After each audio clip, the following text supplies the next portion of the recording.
Last year I showed a quick look inside Fantasy Flight Games' Star Wars Edge of the Empire role-playing game, and more recently, once I started running the game, showed the so-called Game Master's Kit as well.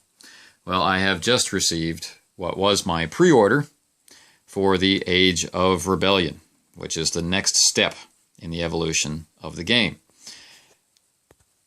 For some, the issue of repeated context between this core rulebook and this core rulebook is of importance. This overview of these games is not about that. It's just looking at what actually is in the games. Taking this book, the gear and career options I get are suited to that type of campaign. Choosing this one, the gear and career options are suited to this type of campaign. Either way, the games are fully compatible with each other, and nicely, neither one is required to play the other. There's nothing in Edge of the Empire that you need to play Age of Rebellion and vice versa, and you're free to mix and match as you will, down to the very basest level. So I think that's nice. Let's just take a look inside Age of Rebellion now. Let's start here with an all-text page. The layout is similar in its approach, maintaining a consistent theme, this time with carbon scoring on a metallic-looking page, and the colorations are suggestive of the Rebel color schemes we see in the films. And this is consistent all the way through. So there are dark browns and oranges and some reds accentuated with a very stark black. And it presents nicely.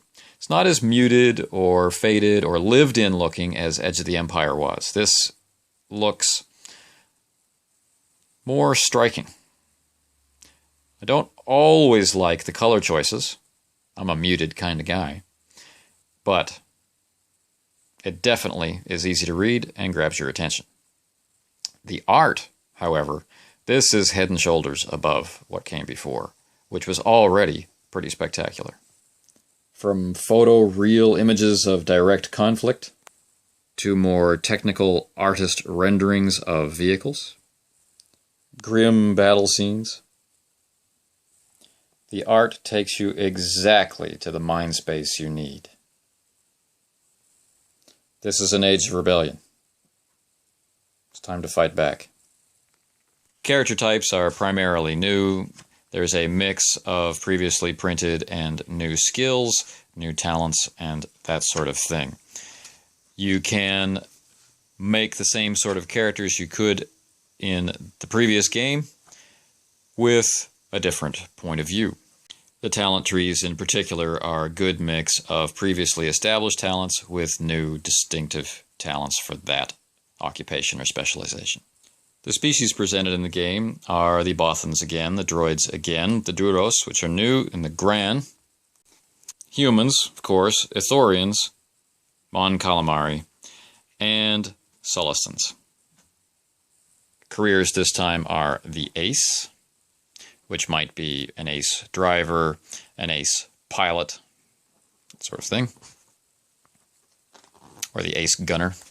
The commander,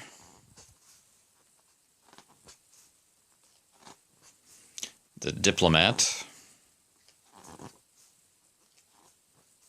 the engineer, the soldier,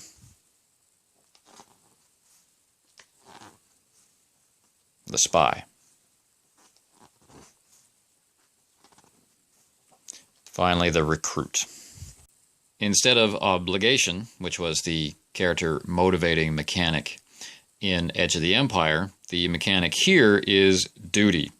And duty, because this is a game of passionate beliefs in freeing the galaxy from tyranny, duty is, in one regard, the opposite of obligation. Whereas obligation puts the character under strain and puts their allies also under strain because of the toll that this obligation is taking. Duty bolsters and supports the group. firing them up with passion. New rules in the game other than duty really focus on starship combat with larger ships.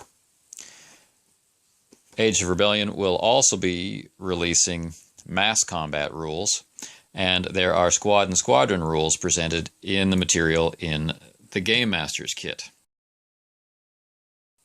Let's take a look at the Game Master's Kit. The inside of the screen, while it might look a little busy to unfamiliar eyes, is actually very conveniently laid out, and the print is just large enough to easily read. I'm not one to play with a screen standing up like this. I just use it for quick reference by flipping open the different panels, and it's been a godsend.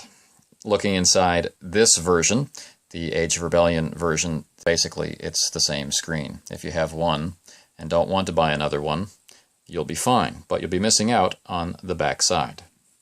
Some people will be okay with that, others won't. The screen comes with this adventure called Dead in the Water.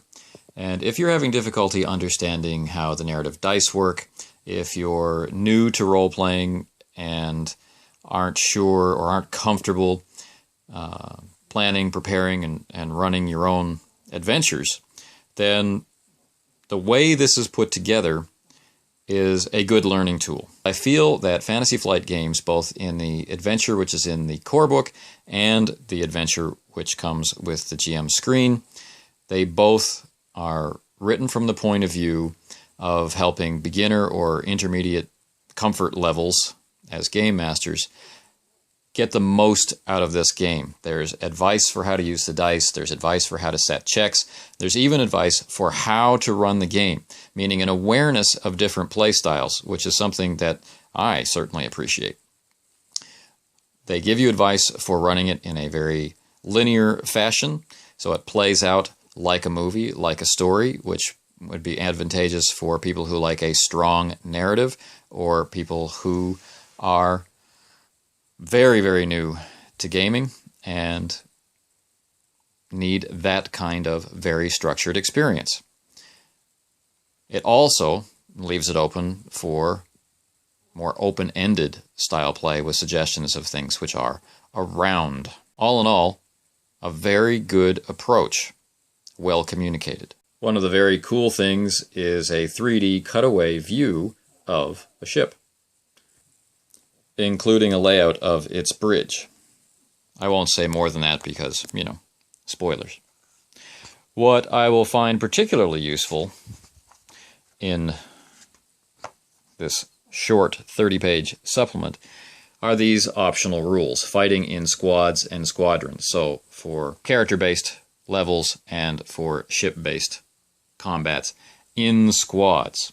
Now these aren't the mass combat rules, but it's one step closer, handling these larger units without slowing the game down and giving you some interesting options for how to use that threat and advantage, triumph and despair as they come up in play. Could or should those 2 pages have been Age of Rebellion itself? I've been asking that question for decades now. I mean, this is a common thing.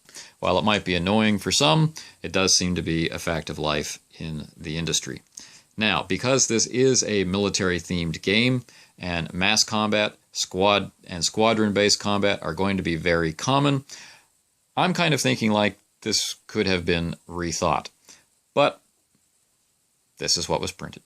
This has been a quick look inside Star Wars Age of Rebellion by Fantasy Flight Games. A gorgeous book, a system that I'm very much enjoying using in its predecessor, Edge of the Empire, and one I'm still looking forward to seeing its sequel, Force and Destiny. Fantasy Flight will, of course, be making it very easy to spend lots and lots of money to get all the little bells and whistles, all the career books, all the gear guides, and so on. However, you can play a very full, rich game with just one core book. Have fun.